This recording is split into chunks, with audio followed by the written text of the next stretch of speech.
What's going on, Falcon fan? This your boy Ricardo. Come back at you with another video. Hey, it's an exciting day, guys. We're gonna celebrate number 11, Julio Jones, who spent 10 seasons with the Atlanta Falcons. He's an all-time legend, great for the Atlanta Falcons. We're gonna talk about some roster moves today. Welcome back, another defensive back that Atlanta Falcons signed. We're gonna talk about the center situation that Atlanta Falcons find themselves in, especially with Drew Dalman heading out.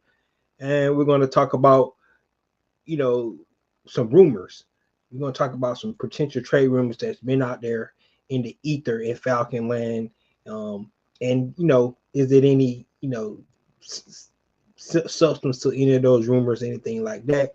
And then at the end, guys, we're going to talk about the real outlook on the Atlanta Falcons in 2025, and pretty much what a one of the NFL executives had to say about the Atlanta Falcons, going into 2025. So, guys, that's a lot to cover. I'm excited. Haven't been here since last Wednesday. So, really want to get into this today.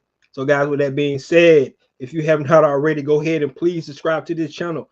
Please hit that notification bell so you know when I drop another video. Also, please hit the like button so I know you guys like hear what I talk about. Then please go ahead, please share this video throughout the YouTube universe so more other Falcon fans, and other teams as well can come in and hear what I got to say about, guess what, these Atlanta Falcons. So, guys, let's get right into it, to the celebration of Mr. Quintarius Julio Jones. I don't know if I said his name right. He never went by his first name. It's Quintorius or Quintarius, one of them. But Julio Jones, guys, let's just be realistic. One of the best receivers in the 2000s. Right, you put him up there with the Calvin Johnsons, the Larry Fitzgerald, Antonio Brown, Julio Jones. That group of four guys during that time period was some of the best receivers in the league at the time. AJ Green, remember he got drafted in the same draft with Julio, and I think he was one pick before Julio. But all those guys, AJ Green just couldn't stay healthy. You guys remember that. But that group of receivers, Larry Fitzgerald, like I said, Calvin Johnson, Antonio Brown, Julio Jones, those receivers, man, some of the best receivers that ever played a game, right? And you look at what Julio was able to do at one period of time. He had the highest, game average of receiving yards. Now, of course, when he left and went to other teams, because he played with the Tampa Bay Buccaneers, the Tennessee Titans, and the Philadelphia Eagles, that kind of hurt his average. He still ended up with 82.5 yards a game average. He had like almost 100, for pretty much the 10 seasons he was with Atlanta. But he's still fifth all time in average per game. So that just tells you how great Julio was. Looking at some of his accolades, he got 914 receptions, which is only 27. So you put in perspective how good the receiver has been in this league over time. But he got 914 receptions. It's 27 all time. 13,703 yards, which is 16th all time, and then 66 touchdowns, which is probably the only thing when you look at Julio, which you could probably give a knock on, is his receiving touchdowns. But he got 66 receiving touchdowns. He went to seven Pro Bowls. So in that 10-year span, he's with the Atlanta Falcons. And one of the years, remember, he got hurt. So kind of technically those 9 years he actually played with the Falcons, he went to the Pro Bowl 7 times. He was a 2-time All-Pro, first team. I mean, this guy is just one of the most spectacular receivers I've ever seen. It was no route he can run, and then you mix his side with the speed. I mean, he can run every route, right? I think guys, one of the biggest things I know about Julio, that route across the middle of the field, if he catch that in stride, he's gone. It wasn't it. So especially you playing man to man, it's a wrap. It's the end of the day. We knew what you're going to get from Julio Jones. That 1,871 yards total he got in 2015. You guys remember that year? That was the year that Kyle Shanahan came in. He kind of started to phase Roddy right out, and Julio got all the receptions. And that's second all time in most receiving yards in the season. So 1871. I think Tyreek Hill probably got the most. But you looking at that, he had 7 1,000-yard seasons. Now we know another guy down in Tampa, Mike Evans, who's definitely eclipsed that. So he got 10 straight seasons over 1,000 yards. But Julio had 7 1,000-yard seasons. In that span, his average yard per season was 1,565 yards. Julio just a beast, man. We all know this. Like I said, only knock you can really say about Julio is, him and Matt Ryan never really had that chemistry in the red zone for some reason. You look at Matt Ryan with a guy like Tony Gonzalez in the red zone, it was like bread and butter, like it was automatic, right? For the 5 seasons Tony was here, playing with Matt Ryan, but for some reason, the way they schemed it up, they couldn't get it right. I guess they D'd him up or whatever, but it just could never get to a point where they could connect more like we thought they should be able to in the red zone. So that's why he only got 66 touchdowns. But a lot of his touchdowns came, after yak yards, right? Because he was, his old saying was, they called him Waffle House because he was always open, and that's 100% true. I mean, he got 59 100-yard games, which is third all time. It's tied for third all time. So 100-yard games 59 times, and that's tied for third all time. Of course, he's the franchise leader in receiving and reception yards. But Julio is definitely 100% is going to be in the Ring of Honor. I would anticipate if they should put him in this year into the Ring of Honor, right? Just like they went ahead and then slow roll it for Matt Ryan. I think it should be the same for Julio Jones. He should be right there coming in and being the guy to get inducted into the Ring of Honor, right? One of the all-time Falcons great. I guess the only question that we really can ask about Julio Jones, based off the numbers I just gave you guys, is he the first ballot Hall of Famer? I'm gonna say yes. I mean, you look at Calvin Johnson. Calvin Johnson played for 9 seasons, and similar numbers, right? What Calvin Johnson was able to do, he led the league twice in receiving yard. So I kind of like his chances to be first ballot Hall of Famer. Now, I am going to throw this out there because it's not a Matt Ryan show, but if Julio is a first-time ballot Hall of Famer, the quarterback throwing the ball should be as well. I'm just saying it, man. I'm just going to throw it out there. They almost closed the deal, and it probably would not be a question if they could have won that Super Bowl in 2016.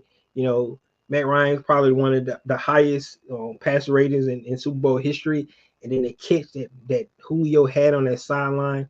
I mean, that one of the most spectacular catches in Super Bowl that nobody really talks about because Atlanta Falcons lost the game. But, I think he's the first ballot Hall of Famer. I 100% believe he is. And it should go without saying. Yes, it's a lot of receivers that wait. That's just one position in the Pro Football Hall of Fame that you kind of bad luck. We know that, right? Because there's some great receivers that have not even made it yet. I think one of those, I'm not sure which one of those Ram receivers run the greatest show on turf. I think one of those guys still haven't made it yet, and we know how great they were. So, it's hard to say that he's not. I mean, Terrell Owens was third, but we know why they was kind of hating on Terrell Owens because, he's second all time in touchdowns, man. Like, come on, man. I don't understand why he wasn't first ballot Hall of Famer. We understand why, because of the off-field stuff, and, they call him a team killer and stuff like that. I get it. But at the same time, if you just go off the numbers alone, Terrell Owens should have been the first ballot. So if he doesn't get in the first ballot, I think it'll be a crime. But he's one of the best receivers of his generation. And like I said, that generation is Larry Fitzgerald, Kevin Johnson, Antonio Brown. And I got to throw Antonio Brown there because he was one of those guys that's dominated. Yes, we know about his exit from the NFL, but during he played when he was dominating, he was one of the best up there. And you put him in there with Julio Jones. And there was actually a debate going around who was better between Antonio Brown and Julio Jones. Of course, different body styles, different way they play the game, but Julio takes no backseat to no receiver. And I can do that. I can say that by any generation. If you put Julio in any generation, because of his size, his speed, and the way he able to run routes and catch that rock, man, it's nothing you can say about Julio Jones. So, we celebrate Julio Jones Day. I know he announced it late last week, but I wanted to get on here today and talk about it. And yes, I do believe he's the first ballot Hall of Famer. 7 Pro Bowls, 2-time All Pro. Yes, I think he earned it. Those 10 seasons that he had with our Atlanta Falcons is some of the best of receivers for a career. And just go look it up and see what some of the things he was doing. Everybody knew he was getting the rock, and they couldn't stop it anyway. It was just a matter of time. Julio will get the ball. So, that's what I got to say. 13,703 yards, 66 touchdowns. So tip your head out to Julio. Hopefully we can talk about him again, later on in the season. When the season starts, talking about going in the Ring of Honor, because he definitely deserved it. And hopefully since the NFL has to wait the 5-year period, maybe in 2030 we hear his name called to be a first ballot Hall of Famer. So let's see what T Terry's saying right here. Jones, he played running back in high school and then changed to wide receiver. He would have been like Eric Dickerson, 6'3". Yeah, man. Like, only thing, because his size, and he runs like a gazelle, man. I don't know if those legs could have took that pound in the NFL, and that twitch ability, that cut ability to be a running back. So it's a good thing they did switch him over. And he mentioned that, he was happy that they switched him from being a running back to a receiver. And you understood why they've been running back, because running that 4.3 that he had, just electric. Yeah, and you're right. Eric Dixon is a good comparison because of the height and being able to do them high legs. it would be interesting to see Julio. We've seen it a couple times right on bubble screens, the reverses and things like that. We've seen the speed he had, but his explosiveness, his power, his pretty much unguardable, man. They couldn't guard Julio. It just was amazing. So I agree. Eli Manning has to get in before Matt Ryan. Eli Manning. So I like this conversation between Eli Manning and Matt Ryan. And Eli Manning is a 500 career quarterback. He's a 500 career quarterback. It's just that simple. Yes, he won 2 Super Bowls. So I guess if you want to put it on that, he beat the great Tom Brady twice. So if they're going to give him that, put him in the Hall of Fame because of that, I guess I can't argue. But when you put the numbers up between Matt Ryan and Eli Manning, it's not even close, man. And I get the Super Bowls. And I always had this argument because people want to put Super Bowls in there. But you look at Jim Kelly, who never won a Super Bowl. You look at Dan Marino, who never won a Super Bowl.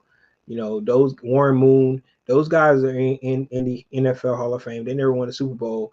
And none of those guys have a record like Eli Manning. I mean, this guy led the lead in interceptions more than once.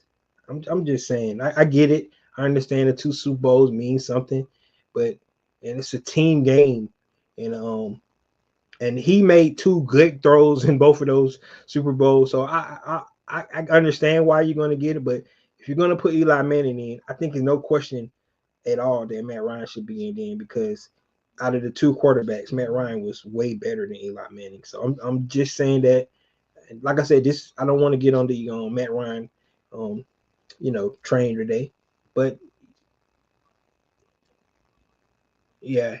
So I'm just saying, but yeah, I agree with you. You saying Matt Ryan, my guy, not Eli. I know to your point, they're gonna look at Eli because he beat Tom Brady twice and try to put him in before Matt Ryan, which is ridiculous.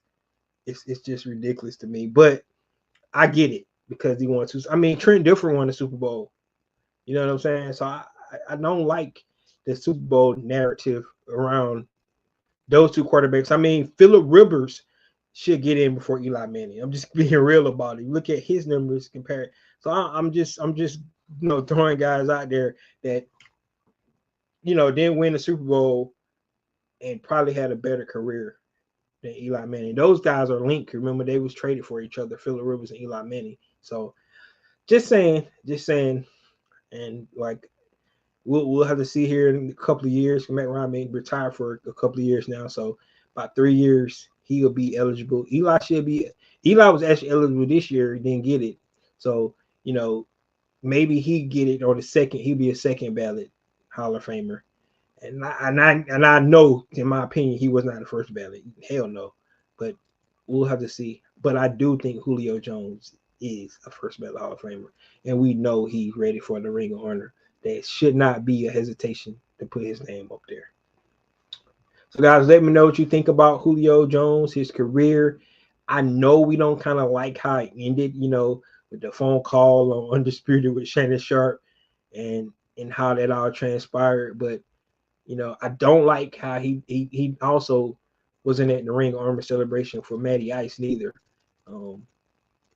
But he's probably a private person. I don't know what the deal was with that, but I still believe he's an all-time great Falcon and should have his name, immortalized up in the stadium alongside other Falcon greats. So that's what I think.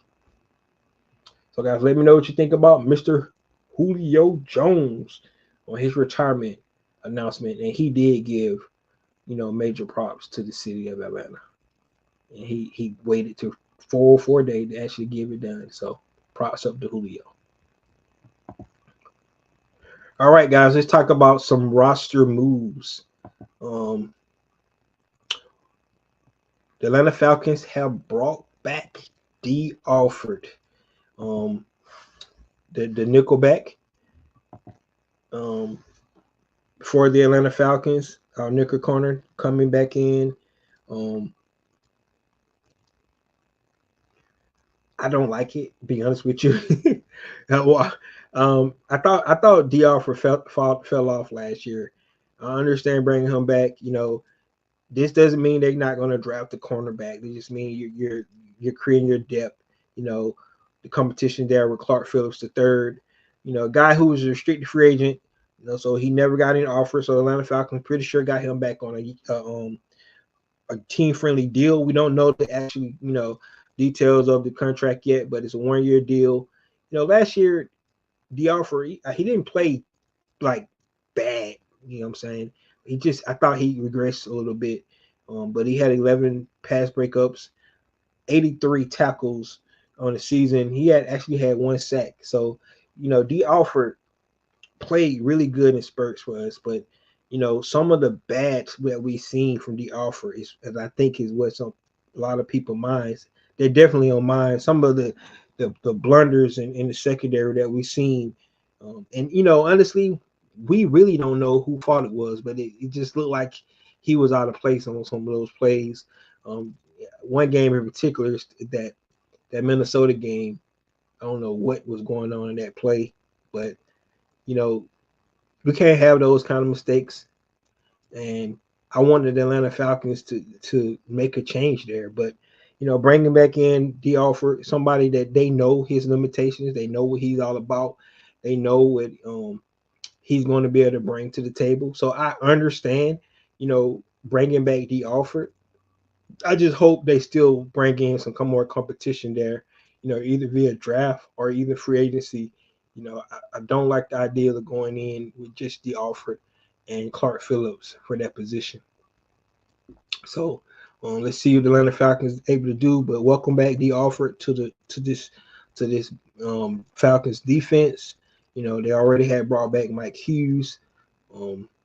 So we'll see what D. Alford brings to the table. I know he's ready to prove himself all over again. A guy who's undrafted. And to start with, 2023 actually had a standout season. That's why he was named the starter this past season. He only started in 11 games. He played in 6 though, 16. So, but he only started 11. So that's let you know, like I mentioned, that some of the things that we seen the inconsistencies why he didn't start all the games for the season. So, um, but welcome back to this team, the offer. Um, and be interested to see what that contract, looks like. 1 year deal, do it was incentive based and whatever they decide to do there. But the Atlanta Falcons still building their depth to their team, bringing back D. Alford, playing that nickel position. One another roster move that really interesting. We know that Drew Dahlman actually signed with the Chicago Bears, right? And we all on the assumption that Ron Nuzul is going to be our um, center moving forward, right? The Atlanta Falcons put a restricted free agent tag on him. They have the right to first refusal. So if anybody was to offer him a contract, you know, the Falcons can match it. And so, for all intents and purposes, you know, unless the contract is just crazy, something like that, which you wouldn't suspect that for a backup center. The Atlanta Falcons going to have their center. But one of the interesting things about Ryan Newsom right now, he has not signed that 3.62 million contract yet. So right now, we do not have a center on this team. Yes, the Atlanta Falcons have tendered him. They have made a restricted free agent. They got the right to first refusal, but he has not signed the contract right now, and it's worth 3.262 million. So about $3 million contract, and he has not signed it yet. So as of right now, the Atlanta Falcons do not have a center on this roster, a starting center. Right? That's interesting. And we get into the draft period. You would think that Ryan News would want to come back. Maybe he thought he was going to get a bigger contract, whatever. He did play 8 games last year for the Atlanta Falcons.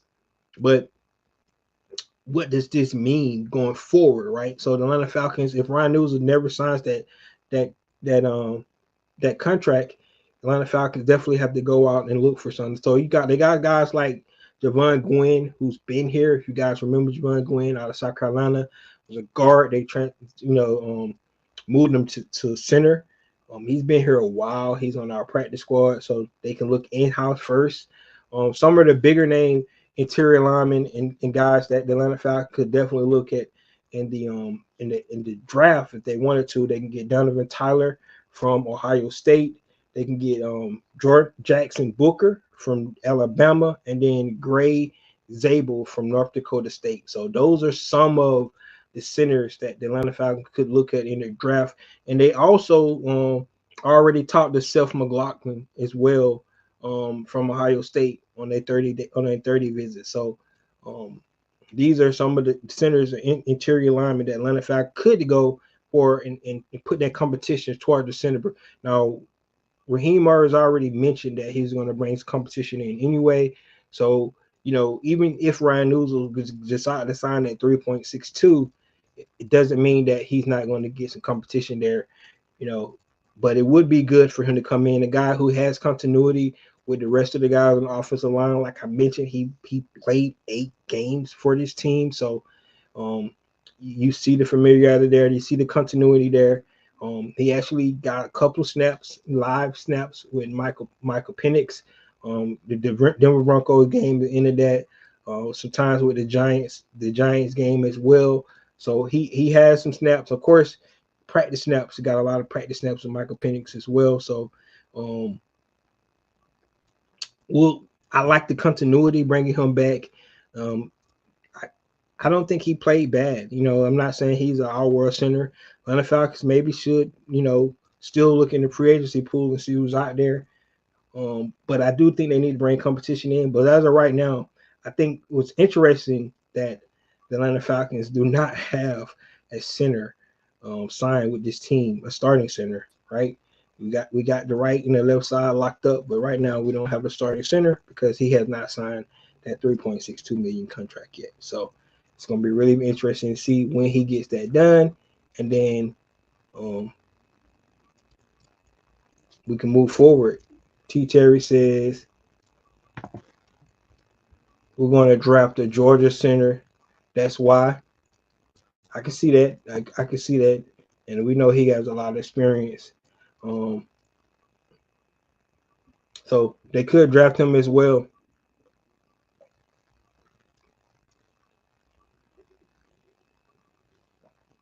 But you know, if he signed that contract, the Falcons got him for $3 million, got a center, on the books for 3.62 million. Don't look at the dollar signs. You look at the play on the field because, like I said, for 8 games, he looked, playable. I've just said it like that. I'm not saying that he's going to be our center of the future, but I think the Atlanta Falcons could get by with him, starting and getting better, you know, because of the continuity. And you got Chris Nishan on one side, Matthew Bergeron on the other side, right? Guys that's staples in our offensive line right now, and that's what you like to see. So, just an interesting nugget for you guys that Ryan News has not signed his contract yet. So at this point in time, the Atlanta Falcons do not have a starting center on the roster. All right, let me know about the D Alfred. What you guys think about D Alfred coming back as that nickel? Competition with Clark Phillips III. Do you think the Atlanta Falcons going to actually bring in more talent in the draft? Hint, hint. 15, or do you think they're going to bring in another free agent? Right. We'll just have to sit back and wait and see what the Atlanta Falcons decide to do. All right. The next topic, guys, is trade rumors, and this is me getting a little bit off what I like to do, right? Talk about rumors because sometimes these rumors be so far fetched, and it's like wasting time because it's never going to happen. It's never going to happen. I know people come on here talk and try to get clickbait and things like that. I hate doing that. I really do. I hate with a passion. But sometimes with that smoke, that fire, like I'm going to tell you, I'm going to say this. Don't know how many times I said it. When Lamar Jackson was tendered he was never leaving Baltimore. And I know a lot of people want to try to use that as a hot button topic. Why Atlanta didn't? Because Atlanta knew he wasn't going anywhere. That's why they didn't offer him. That's why it was not going to happen. So let's just throw that out. So that's why I hate to talk about rumors because that's what happens sometimes. You start talking about these rumors, and then you be like, "Oh my gosh, why the Atlanta Falcons didn't even try to go do this and try to do that?" And in reality, they never had an opportunity to do it, right? So, but one of the trade rumors that's been floating out there is the Jacksonville Jaguars is looking to trade Trayvon Walker, right? They can get something for him, and we know Trayvon Walker was the #1 overall pick 3 seasons ago, right before Aiden Hutchinson from the Detroit Lions. Started off slow, but he's improved every year.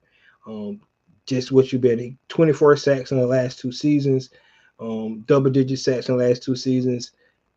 Over 80 something pressures. So this guy is starting to they're seeing living up to that, to that athletic ability that he's displayed at the NFL Combine a couple of years ago, which made him be the #1 overall pick. And so looking at a guy like Trayvon Walker, and then you're looking at a guy like Shamar Stewart, right?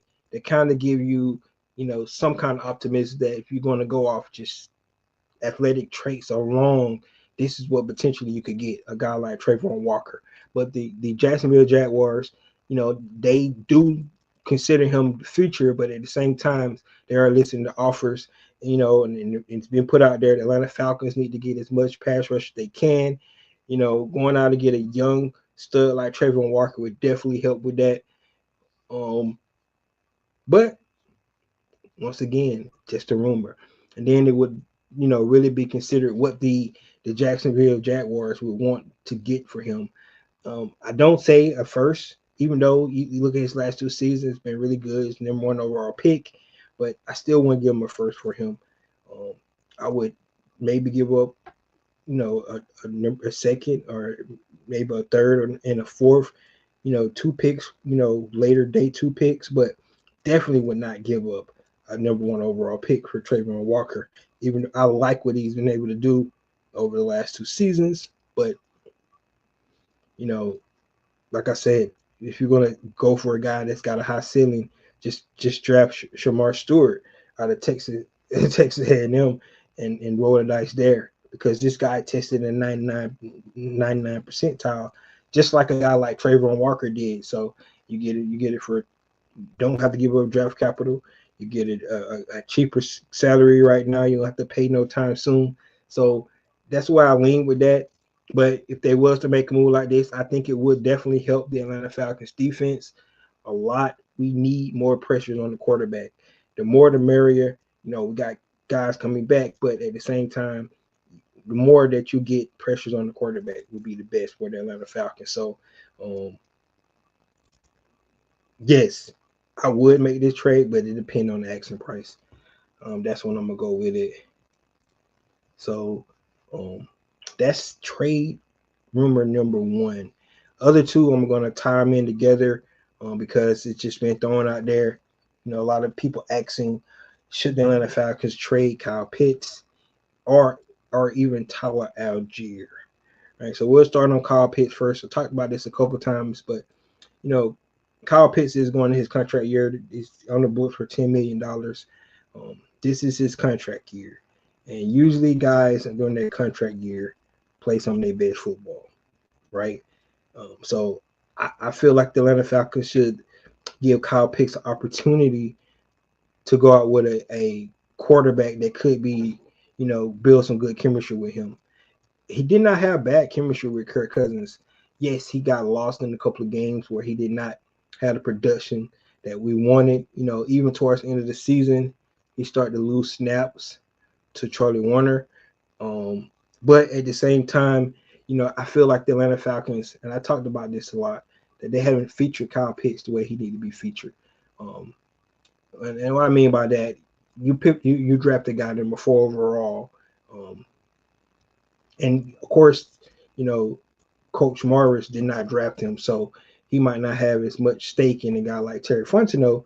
But you know, you want to feature this guy, right? And it's the same thing we talked about Julio, you know, in 2015, and how Roddy White kind of got phased out of offense because Kyle Shanahan featured Julio Jones.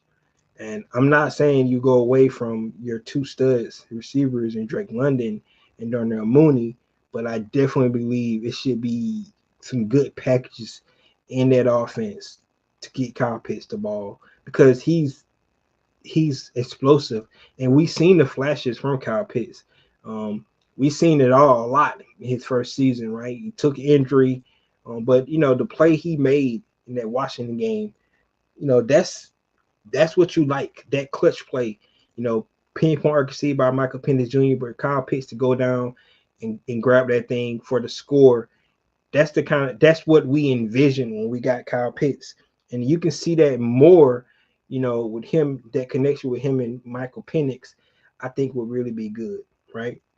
Now, you know, if he does have one of those breakout seasons, the Atlanta Falcons have to cough up some money, right, to keep him at this point. But at the same time, I think it's worth to keep him here to see, you know, the more weapons you get Michael Penix, I think the better. So, and he is a weapon.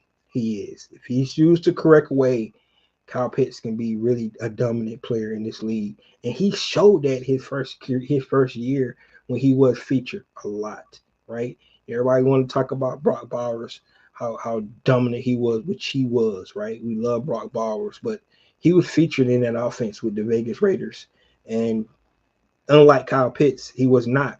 If you look at his numbers, it's tight end numbers, right? Somebody who's looked like they're the 3rd or 4th option in the offense. That's the numbers he kind of put up, right? But, you know, if you're going to live up to that 4th overall pick, you got to feature him more. And I just think that's where they flack. So on Kyle Pitts being traded to anybody, unless you get, you know, a 1st-round pick, I wouldn't do it. I'm just going to say that.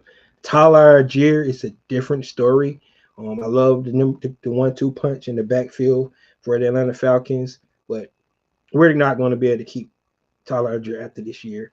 I think he's got number one potential, you know, in this league. So he definitely could go somewhere else and be a starter for another team. Only caveat to Tyler Algier is this running back class coming in 2025. It's really deep. So a lot of teams is more than likely is not going to want to trade for Tyler Algier. You know, have to pay him a big contract when they can just go get somebody like Tyler Algier in the draft, right? You go look at this running back draft class, and I still remember looking at these guys during the combine. They all looked good. I'm just going to say it. They all looked big, strong. They ran fast. I think it's a deep running back class, and I don't see anybody trading for Tyler Algier until after the draft, maybe. Um, Before the draft, I just don't see it happening. And once again, if it's after the draft, what is the Falcons actually getting from it? If they if they decide to trade him after the draft, because they getting next year draft picks instead of this year draft picks. Where this year is where they need the draft picks, because they only got 5, and 2 of them is 7-round picks.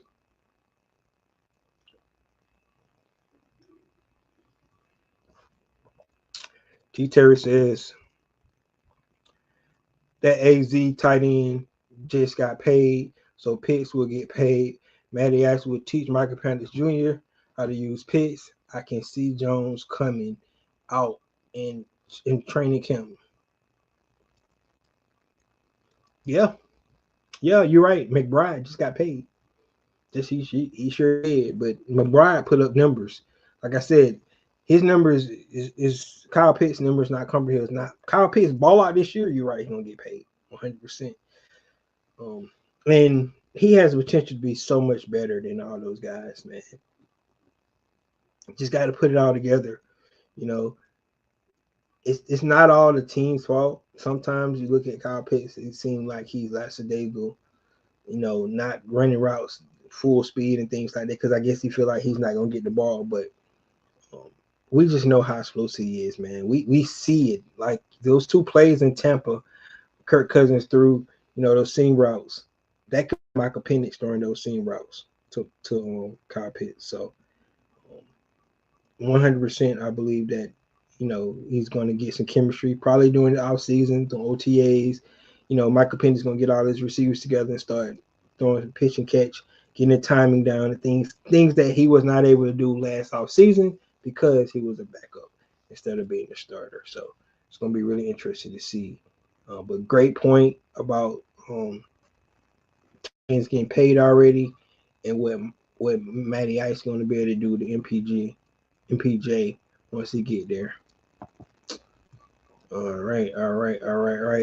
And then the last trade rumor, of course, is Mr. Kirk Cousins, right? And we all know that it's been chronicled so much. We talked about it so much. And right now, it's still pending, right? I think, like I said, it'll be right before the draft or after the draft before Kirk Cousins get drafted. Get traded. So just you got to stand by for that. It depends on what the Cleveland Browns decide to do. Right now, it's like that might be the only landing spot. Kirk might have opportunity to start, which he wanted to do. Because I think all the other spots have dried up. It looks like Aaron Rodgers is getting closer and closer to signing with the Pittsburgh Steelers. So only option that Kirk Cousins potentially could have to go in and be a starter would be with the Cleveland Browns, right? And so if the Cleveland decide not to go with a quarterback, number 2, it like leave it open up for Kirk Cousins, because Cleveland could still draft the quarterback in this draft, but Kirk could be that bridge for either one of those quarterbacks. So that's the way you have to look at it. So that's what I think about Kirk Cousins trade. It's going to happen right before the draft or after the draft. You just have to wait to see where Kirk Cousins is going to happen to him. And guys, that's your trade rumors right now. We'll just have to see. It was another crazy trade, and Falcons potentially moving up in the draft to go get Jalen Walker. Don't see that. Like I said, some of these trade rumors be ridiculous and far-fetched.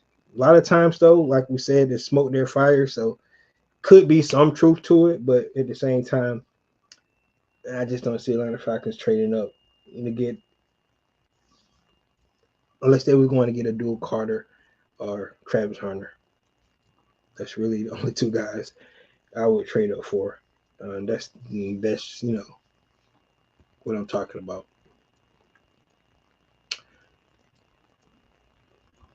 So Cleveland is going to draft Sanders. Kurt needs to retire. Yeah, no, he ain't gonna retire. He getting that 27 million, brother. If he be a backup for us this year, yeah. I mean, you're right. I think they should draft Shadur Sanders, but um, because in a dark timeline, I'm just being honest with you guys. In a dark timeline, Shadur drops to the number 9 pick, and I'm not gonna like that. I'm be honest with you. I'm a big Shadur Sanders fan, and I just do not want him to get drafted by New Orleans Saints, man. That would suck. That would suck because now I have to root against the guy, and I like him. So please, whatever team goes out there, please don't let the Aints draft Shadur Sanders. I'm just saying, man. I do not want to root against this guy for his whole career because I'm not room for the Aints. I'm sorry, I can't do it. I can't do it. I I can't do it, man. So whatever happens, just don't let him get drafted by the Aints. Let them believe in the two quarterbacks that they got on the roster, and Derek Carr and Spencer Rattler, man. Just believe in your guys. You got two good quarterbacks on your team. Ain't don't grab Shadur. So I hope you're right. I hope she's off the board. Yes, it's word out there that they potentially could be looking at Shadur Sanders. He fit perfect into that offense as well. If you look at a guy like Dak Prescott, oh man, I just don't want to think about it, but hopefully he be gone before then, because a lot of people thinking that the Aints could pull him off the board because they're looking for their long-term future at quarterback, and they don't think Spencer Rattler might not be. And then of course Derek Carr is probably playing his last season there, so he won't have to start this season, but he could be the future for that. And I don't want that. I'm just throwing it out there. Don't want that, man. So please don't let that happen. So Cleveland, whatever you do, if you're gonna draft him, and we won't have to worry about that for the rest of the night. I'm just throwing it out there because if you get past the Giants at number 3, now you start looking at quarterback needy teams, and the Aints are one of them because I don't know how long they think Derek Carr is going to play. And then the Steelers, right? Steelers another one. Even if Aaron Rodgers do sign with the Pittsburgh Steelers, he's definitely not long term. So Shadur could be on play for the Pittsburgh Steelers as well. So we'll see. But hopefully, hope you're right. Hopefully the Browns draft him, and then we'll have to worry about that.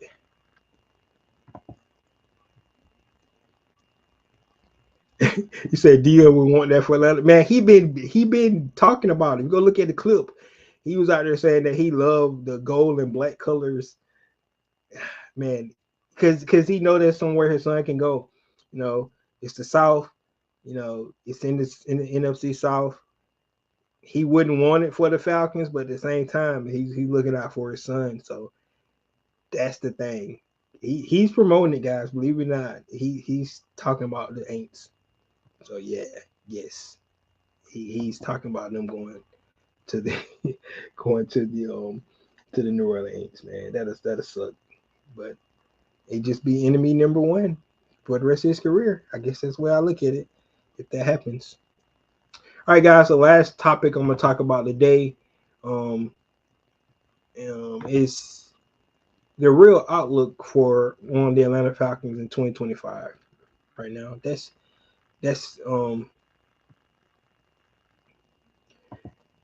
what we need to talk about. And I'm bringing this up because I read an article about one of the executives, NFL executives, said that the Atlanta Falcons just is a mid team. Doesn't seem like they improved this season, um, and he don't see how they got better, right? And when you look at the team, right? You lose two of your starters on the O line and D line, and Grady Jarrett and Drew Dahlman. You bring in guys that you know does not have the wild pedigree, except Leonard Floyd, of course. But you look at the guys like Divine Diablo, Morgan Fox, um, Jordan Fuller, um, bringing back Contavious Street, Taquan Graham. We just talked about D. Alford, you know, Mike Hughes and things like that. The question is he wrong when he say you can't really see how the Atlanta Falcons got better, right? And that's the real outlook. And at the end of the day, when we start talking about this team, this Atlanta Falcons team, and I mentioned it already, it's going to be on the growth and the development of the players, the young players on this team. That's the way you have to look at it, right? You can't look at it on by name and performances, what you've seen in NFL and that projected. You can look at it from some guys, right? Like we bring in Leonard Floyd. We expect him to at least give us 8 sacks because that's his consistent what he's been giving, you know, last 5 or 6 seasons. Um, we get to expect that from him. You get to expect what you get from Jesse Bates. You get to expect what you get from AJ Terrell. But then what you start to look at, what you want to see from other guys, right? You're seeing Caden Ellis start to come around. Um, you want to see if Armory Ebiketie can actually start to make some consistent, be more consistent from the entire season like he was the last half of the season, right? You want to see Ruko Aurora step into Grady Jarrett's spot and start to be that number 2 overall pick. When they drafted him, they moved up in the draft to get him off the board. So this is when we look at the 2025 season, it's on the growth and development of our young players, especially on the defensive side of the ball. Because even if we draft guys, they're going to be young as well, and their development is going to be huge, and it's going to have to be accelerated, right? Because we want them to contribute this year as well. So, looking at this season in 2025, that's what it got to boil down to: the growth and development of our young players on defense. With the mixture of the vets that we got here, but the real thing that what needs to happen is Michael Penix Jr. needs to be the real deal. That's where it really boils down to. Because if Michael Penix can be the real deal, it can alleviate some of the things that we need to worry about on the defensive side of the ball. You look at what Jaden Daniel was able to do for his team. He won games for the Commanders. Their defense wasn't all that great, but their quarterback lifted the whole team because the things he was able to do. The same thing you can say with C.J. Stroud the year before. The quarterback play is huge for any NFL team, right? We look at all those years. We talked about Matt Ryan never had a top 10 defense, right? But the offense that he played in and his abilities carried the team for so many years, and that's what we need to see from Michael Penix Jr. So it's tough to put on a guy who only had 3 starts, in the NFL career. But what we really want to see from this 2025 season is that we do have a franchise quarterback. That's what this season should be about. I know everybody, thinking playoffs and things like that, and that's in play, but it's really going to boil down to how Michael Penix develops. We mentioned that Matt Ryan is going to come in and mentor him and kind of help him, be the pro that he needs to be, from the jump. Now we've seen the flashes, right? And we all excited about the potential what he's going to be able to do. But in reality, he only played 3 games. So this is a big season um, for this regime because, they made noise last draft. 3 months after they signed Kirk Cousins, 6 weeks after they signed Kirk Cousins, they go out and they draft Michael Penix Jr., right? Saying he's the quarterback of the future, a guy that can be here for 10 years. And if they're right on that, this season is not as important, as the Atlanta Falcons, making a deep playoff run. That's not what this season should be all about. So when we talk about the real outlook, because you're talking to a real Falcon fan here who wants to win, but looking at the cap, how we was kind of cap strapped because of the Kirk Cousins deal, and we couldn't make big splashes in free agency, and we got to depend on our youth and our development of our young players. It's going to be boiled down to the offensive side of the ball where all the stars are at, right? Um, that's where the money's at right now.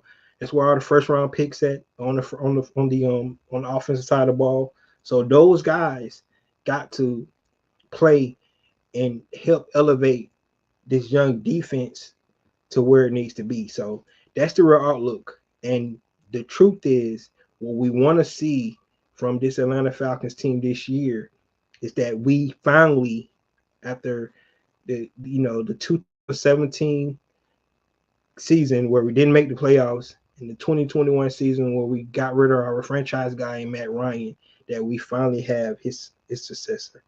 That's what we want to see. We all feel that Michael Penix can be that guy. Um, has all the tools to do it. The demeanor, definitely the arm talent, the already throwing on time, being able to progress through. And we've seen everything we need to see in those 3 games, but can you put it together for a full season? And if he can, um, that will be a successful season for the Atlanta Falcons. This is before the draft. I don't know who they're picking in the draft and things like that. We don't know if they're gonna bring any more free agents, all that stuff on outlook of the season. But in reality, the real outlook is Michael Penix the guy? That's where we need to be able to see. If Michael Penix the guy, we're gonna be all right, guys. That's what you need to be looking at this year. Don't get so wrapped up on, um, the win-loss record. And I want to win. I'm not saying I don't want to win, but I want to see the development for our young quarterback and see if he's going to be able to deliver the goods, right? That's what we want to see. Now, GM, head coach, I don't know where their head's at because they could be on hot seats. I don't know or anything like that. But at the same time, we want to see the young quarterback develop, right? T. Terry says, he said Matty Ice has never voluntarily wanted to mentor any of the young Falcon quarterbacks. Not Ritter. Yeah, because he wasn't the guy. He wasn't the guy. Like this guy, I'm telling you, man, Michael Penix is he's a rare talent. His arm talent is rare. And the thing that's left out with arm talent is the accuracy. Um, he has the arm talent and accuracy. Usually you get the arm talent. You get a guy like Anthony Richardson, right? The arm talent, but don't have accuracy, right? That's what Josh Allen problem was when he first came out. Michael Penix is the total package. He has the accuracy and he has the arm talent, right? They said he couldn't throw across over the field, and he proved that he could. One of the best deep ball throwers in this league already. Like I say, he throws on time and precision. We just got to see it for a whole season. And if he can do that with our young, talented weapons that we got on offense, yes, and we need to see Kyle Pitts develop. But, you talking about Matt Ryan coming in being the mentor is huge, man, because he's one of the best at throwing on time, throwing precision. He's one of the best, man. I still remember playing the Philadelphia Eagles. Matt Ryan threw a ball to Julio, and Julio was still running. And when he came out his break, the ball was right there.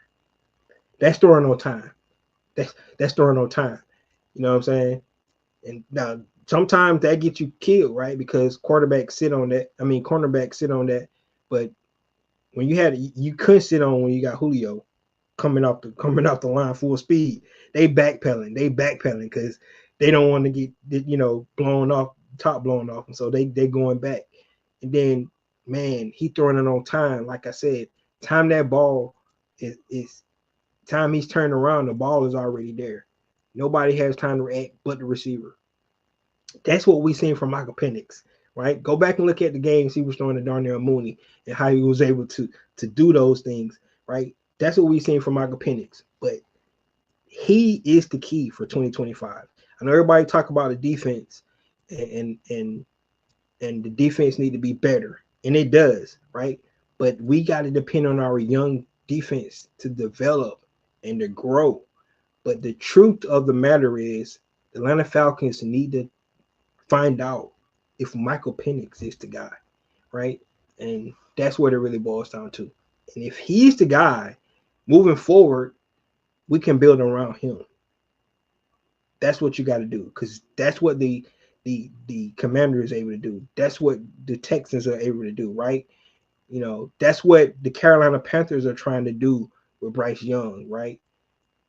That's what you can do because you got a young quarterback. So Atlanta Falcons need to find out if he's the guy. We all believe he is, but we got to see it. And if he is, it doesn't really matter about what the Atlanta Falcons do this year because we got our quarterback. That's really what's mattering, because now Atlanta Falcons say, okay, the most important spot on the team is solidified. We got our quarterback for the next 10 years. Now we need to build around our quarterback. And if we can determine that, that's why the draft last year, in hindsight, was so huge for the Atlanta Falcons, because if Michael Penix is the guy, it set the Atlanta Falcons up for the next 8 to 10 years, and which is outstanding. So that's what I like to see. T. Terry says Michael Penix Jr. is the man now, hanging with the Godfather, Mr. Blank. All to be said, yeah, man. He has, we remember how fun of Arthur Blank was with Michael Vick, right? We remember that, and Michael Vick put on a show for us too, right? Didn't win a lot of games now, like only had 2 winning seasons with Mike Vick, but Michael Vick put on the show, and we know how fun Mr. Blank was with Michael Vick. So you are correct. He already hanging out with Mr. Blank. Can Max Mr. Shook to Michael Penix also be help Pitts? Yes, man. I because that's the last time Pitts had success with Matt Ryan, right? So I agree with you that it could fall hand in hand. Like, this what Pitts good at. This is how you can do it. You know what I'm saying? I know he's commentating right now, but during the off season, when you're not in the studio, man, come to training camp, get down with Zach Robinson, Raheem Morris, and be like, look, this how you can get Kyle Pitts on the track. Yes. Great point. The word is out. Michael Penix Jr. is like Dan Marino. He got an arm like him. That release is ridiculous. That release ridiculous, man. Danny, man. I still remember. I think it was like maybe we was playing the Miami Dolphins, and we had the lead, and it was like 2 minutes left, and we kicked the ball back to Dan Marino. I was like, we about to lose. Well, we know the Falcons did always, right? The Falcons always lost in the end because defense let us down. But I still remember one of his comeback drives Dan Marino had against us. So, yeah, man, that's a good comparison. That release that Dan Marino had, quick release, that Michael Penix, man, that rocket he has, it's a straight up bullet. And I can't wait. I can't wait till the season starts to see the guy play, man. Put a full off season. Hopefully he plays in the preseason as well. Raheem need to get away from that. That you don't want to play your guys in the preseason, man. He really do. MPG said on the podcast, he 5 championships for Atlanta. Yeah, they all say that, man. Desmond Ritter said he was going to bring a championship to Atlanta too. That's what they supposed to say, right? That's what they supposed to say. They're supposed to say they're gonna win a championship. They don't. They shouldn't be a quarterback because you got to have the confidence. That's why it's so weird that everybody shitting on Shadur Sanders for saying, he's a great quarterback. And if you want to win, draft him, right? That's what quarterbacks supposed to say. They don't supposed to be humble, be like, I just hope I come in and I work hard and I do my best. No, they're supposed to be like, yeah, I'm the shit. Sign me if you want to win. That's what they supposed to say. Just like Michael Penner just said he's going to bring us 5 championships. Desmond Ritter said the same thing, right? And so doesn't mean they're going to do it, but they're supposed to be confident in their abilities and come out and deliver. So he said, come to a quick question. How you feel about Shadur patting the ball before he throws? It doesn't matter, man. Like, you know how many great quarterbacks pat the ball before they threw the ball? It doesn't matter. Because, think about this. And the reason I say it, like I said, there's a lot of guys for the club. They already showed the clip of Peyton Manning, Tom Brady, John Elway, all those guys pat the ball before they throw. But what you do when you're a quarterback, you looking off your target anyway. That's what you're doing. And if you a pat like this, they don't have time to read when you do this quick. It's not like he going 1,000, 2, 1,000, 3, 1,000, then throw it. He patting when he throws it. So it's so fast, but he's looking at the safety. He's looking off the safety, then throwing backside. He looking off somebody. So like it's all about nothing. I believe that at this point in time they're trying to find something. It's trolls out there trying to just bring a negative narrative to the young man, right? I mean, if you look at the film, how many interceptions did he have in college? Patting the ball, like it's ridiculous. It's a ridiculous narrative they put out there. But I mean, the great Tom Brady used to pat the ball. It's a clip out there. It's doing the same things you're doing, right? And it never affected his game. So I just it's good talking points and people want to put the narratives out there, but I mean they've been beating this guy up since the draft process started, right? And but all he did was win games. That's all he did was win games. I mean, he won on a Colorado team with 2 superstars, right? He didn't go to one of those power 5 teams that had all those 5 stars that everybody's good. He went to a team with him and Travis Hunter as the superstars, and they had some good players around them, not great players, and they won 9 games in the Big 12. So, I mean, I really don't understand the whole issue. Like I say, just look at the tape. In my opinion, and I'm biased, of course, because I'm a big Deion Sanders fan and a big Shadur fan. But at the same time, I'm like, what do you see? I mean, this whole narrative, and I'm getting on my soapbox a little bit now talking about it, because Anthony Richardson got picked number 4 overall, and he did nothing in college, nothing at all in college. But they picked him number 4 overall because he can throw far and run fast. But he didn't win in college. But they picked him number 4 overall. So the whole idea of scouting is flawed, in my opinion, because you picking guys because they can throw hard and run fast, but they don't win. Anthony Richardson didn't do nothing in college. He got picked number 4 overall by the Indianapolis Colts. Now what they're doing is bringing in Daniel Jones, another bust, to compete against him. So I don't understand like the whole narrative. Like, we just going to throw out a guy winning and try to find a flaw in his game. I just don't get it. And like I said, you look at other guys, you going off, you should go off the tape, and the guy wins. Like, what we're talking about? So I got on my soapbox a little bit about this whole draft process, because I think it's flawed. I really do. And I understand these guys get paid a lot of money, and they're looking at potential, and they're looking at the ceiling, how good this guy can be based off how strong he is, his 40 time, and his physical attributes. But the question is, what does the tape say? And the tape say they're a winner, right? That's what you should go off for. So he says, Dan Marino is my GOAT quarterback all the time. Joe Montana is mine. Joe Montana is my GOAT quarterback.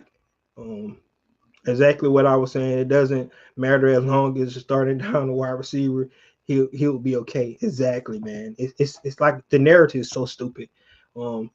Just hope Shadur doesn't go to the Aints. Oh my thing.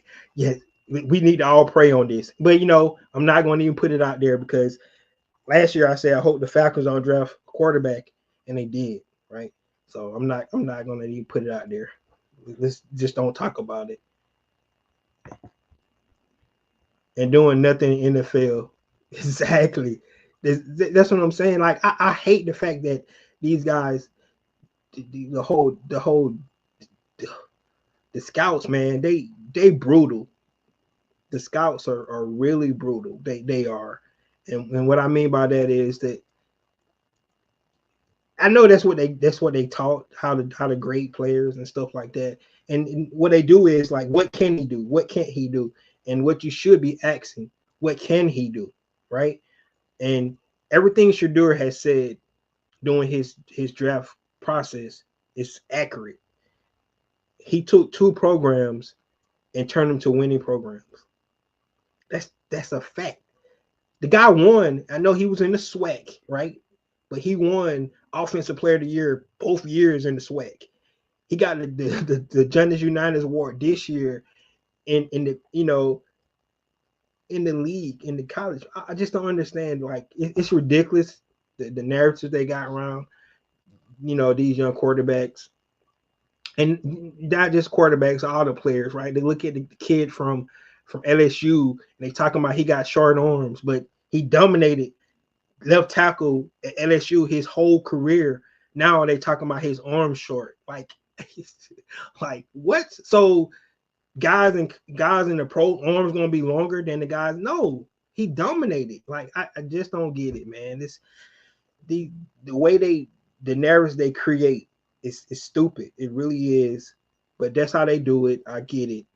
And sometimes it's outliers out there. Like I said, you look at a guy like Trayvon Walker. We just talked about him. He was tested out the roof, and it panned out, right? Panned it out. But go back to the wide receiver out of West Virginia a couple of years ago. Can't remember his name. He got drafted number 4 overall, not even in the league anymore. He tested out the roof at the combine, and he's not even in the league anymore. Sometimes it doesn't matter what you do in shorts, right? It doesn't matter. That's why you go back and look at the tape. And they claim that's what they use, the tape. That's what they claim, right? That's what the teams. Or we look at the tape. Obviously, you don't look at the tape because you're looking at practice throws and things like that, and discarding everything. It's ridiculous, man. I'm happy, Mike Project. Me too. I can't wait till he get out there and do his thing. I got a weird feeling Shadur is going to go to Pittsburgh. Oh, that will be a great spot for him, man. Woo, that would be great. Go and play for Mike Tomlin. Great organization. And it, like it's always said, don't matter where you go. I mean, no matter when you go, is where you go. Going to the Pittsburgh Steelers would be a gold mine for Shadur, because he's going to have a good, solid defense, good, solid coaching. And guess what? Arthur Smith going to run the ball. That's great for a young quarterback to get his footing, right? I agree. And then he probably going to play behind Aaron Rodgers his first year, so he don't have to start right away. That would be a great scenario for him. I know he might not like, dropping to the 21 overall, but man, I'm telling you, that would be perfect spot for him. Great point. Um, the negative narrative is to drive down the draft and the future contracts. Yeah, man, it's ridiculous. It's ridiculous. Um, Pittsburgh will be great for Sanders, but Dio wants him to go to a team with an easy way to the championship NFC South. Stop talking about the Aints, man. Stop talking about the Aints, dog. I think you. I shouldn't have mentioned it because you put it out there now. Stop talking about the Aints. You know what though? At the end of the day, I would really like the fact that the NFC South have all those young black quarterbacks going in it every year, man. It'd be exciting. It really would be exciting. You know, you're looking at Young, you're looking at Sanders, and then you're looking at the firecracker in Baker Mayfield. Man, NFC South would be really exciting if that was to happen. I would hate it, but it'd be exciting. So, but guys, to end this off, because I've been on here over an hour now, is when I talk about the real outlook of the Atlanta Falcons, is that the defense it's all about growth and development. That's what it's gonna be about. We need our young guys to play hard, to play well this year. It's just simple as that. This is Terry Fontenot, this is his shining moment, right? His draft picks. His draft picks gotta deliver.